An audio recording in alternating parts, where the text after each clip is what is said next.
Hey beautiful creatives, my name is Alison Durazo, and if you're new to my channel, I post everything from fashion, skincare, to vegan food. Now let's get started. Last week I missed you on both Wednesday and Friday. I am so sorry for that. One of the things that had happened on Wednesday was I received a package from my mother-in-law where she went to Thailand and got all these little goodies for us.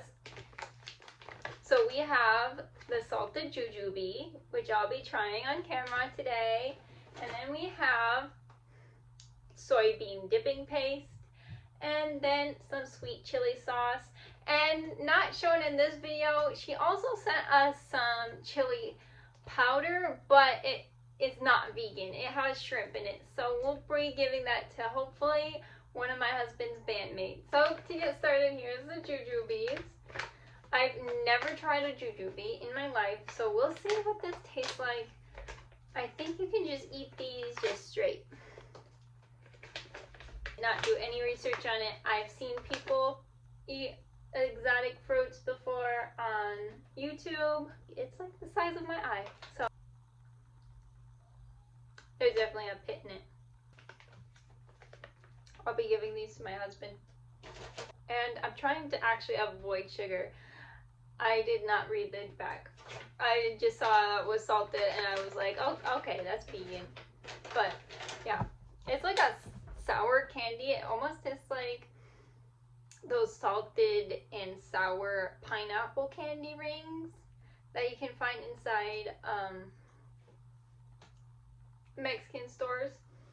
And I'll be trying this with probably like wontons or something, because I really love wontons. I absolutely using this stuff with Vietnamese food, like a Korean dish. So I do like jappae and kimchi rice. So moving on Friday, the reason I missed you guys was I was packing to get ready to go to the beach, or technically a lake, but there was some sand and we got to play in the sand.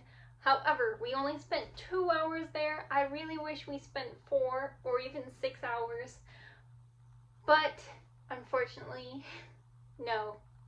Because the parking there did get pretty full and packed.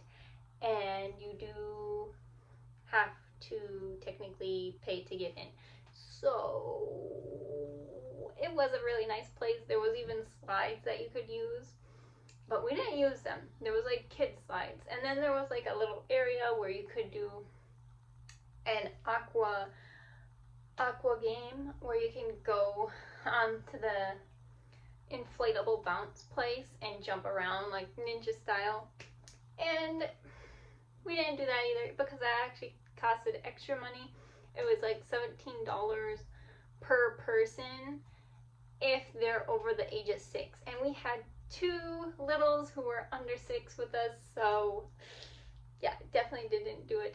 But for next time, that would be really cool to do, is go on the Aquazilla. Anyways, I packed a lot, such as swimsuits, grapes, bagels with a vegan deli and deli cheese sandwich. Then I packed a bunch of granola bars and chips, and we ended up just eating from a food truck and having lots of shaved ice, a red one and a blue one. And then we had left after the 2 hours was up. We didn't do any swimming. There was a park across from where we were. So we played at the park and then we left. Oh, well, technically we lost the shoe.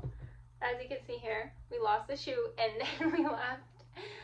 And we went to the burger Fiancé, which I posted about on my Instagram page. I really liked them. The burgers were phenomenal. The drink, a little short, a little smaller than I expected. And I wish there was more for the price it was. So, on that part, I've got to try a different drink from them to really decide whether the drinks are worth it. Because I only went once. This was my first time. I'm not going to give them a bad score. I would say that was like a 9 or an 8.5 because the burgers were just phenomenal. Even the fries were really just amazing looking. Now it is Wednesday, the week after that, and I just really want to go back swimming, but it was raining today, and I find it so odd coming from California that it actually rains in the summertime in Vermont. So remember that it rains in the summer in Vermont when you come to visit. So it's just a little odd to me.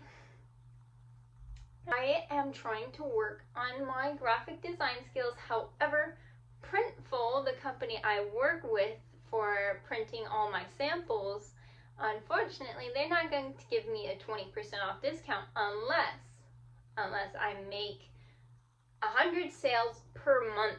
100! Like, I could understand if it was 20 sales per month, but at 100, that's a lot. That's more than I've ever gotten. And it just seems almost impossible starting a small business, especially in the retail space. And so, thinking of starting a cookie thing, but then I was looking into how much a booth would cost, how much the chairs and the table and setting it up, and just the whole thing would be too much of a headache and a hassle because the cost itself is way more than what I have right now. So I've got to figure out how can I make money on my Depop, because so far my Depop is my only thing that has very low fees, like seller fees instead, because I deleted my eBay because it kept charging me seller fees when I posted things, and it almost seemed like I wasn't making any money in return. It was like almost like just a charity to get rid of my stuff at that point, a donation. And while there is very few places to actually donate your clothes and donate your items, it still just doesn't seem very worth it to me to be on eBay. So I've moved up to Depop. I don't know how long I'll stay there because I had this one incident where they didn't like the quality of the item. They didn't mention anything about the packaging, but then they gave me a 1 star. I feel like that was very unfair, and I even asked for the item back, and then I spent the money afterwards, and then 4 days later they told me they donated the item. So it was a huge headache.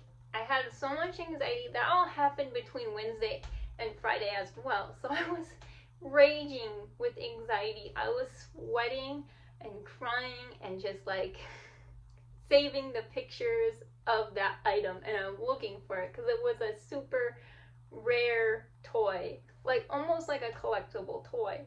So I was like, oh gosh, how am I gonna get it back? But eventually I did get it back by a different person. A different seller had that item, and I ended up spending $4 to $5 more than what I sold it for to get it back because I wanted it back that bad. And to make matters worse, I even sold some kids' books with that item. So it was a huge deal for that person, and then they still gave me a bad rating just because the quality of the books was down. And honestly, I don't even think the quality of the books were that bad. I taped up some edges, that's it. Everything was readable. All the words and text were there. So I would say that was in good condition. However, I'm making some progress, making a couple friends in Vermont, and hopefully that can lead to jobs and collaborations as either a content creator or a model or something. Because I've also been sending lots and lots of emails, like for UGC, specifically like vegan items, because I am vegan and I'm not going to be promoting non-vegan items on my page unless I was unaware of the conditions.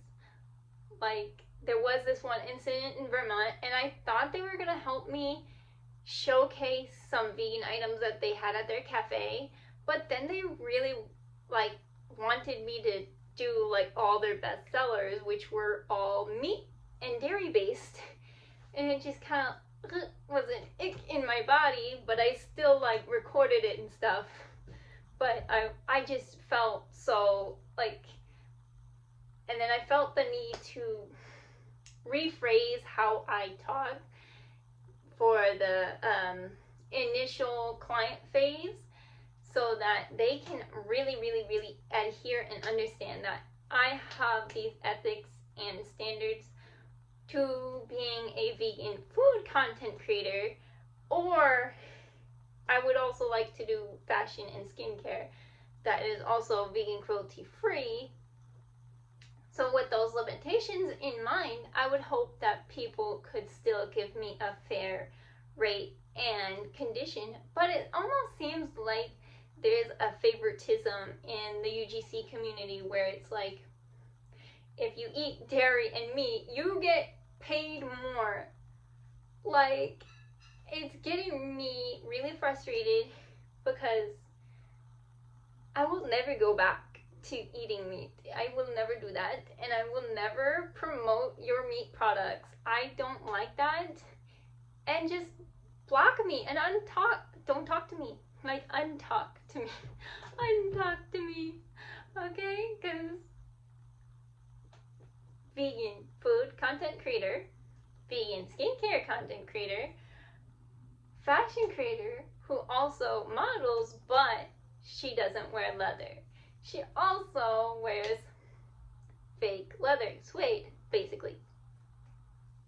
So, yeah. Alright, moving on. That's all I really had to talk about. I would like to go to Thailand, but one place I really want to go to more than Thailand is Korea, because there's a lot of vegan cafes there, specifically in Seoul. And then there's also this toy shop in Seoul that has teeny pings. So I want to go to either a teeny ping pop-up or a teeny ping store location where I can purchase some teeny pings, because I noticed that if I purchase teeny pings on the Korea toy store online, I would get a $50 tariff fee towards it on my own bill. So I'd be paying for a $20 item, right? And then having an extra $50 on that. That's an $80 toy.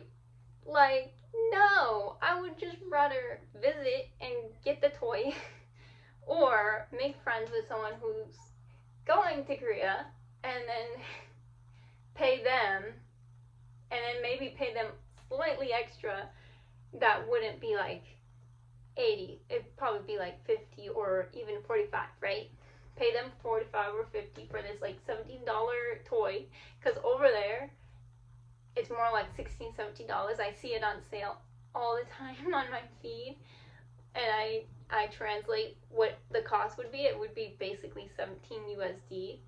So I'm like, oh wow, I really need to make some friends who have the capacity to go visit Korea, and then they can buy it and then bring it back or even ship it to me, and hopefully that works out a lot better and saves me some money in the run.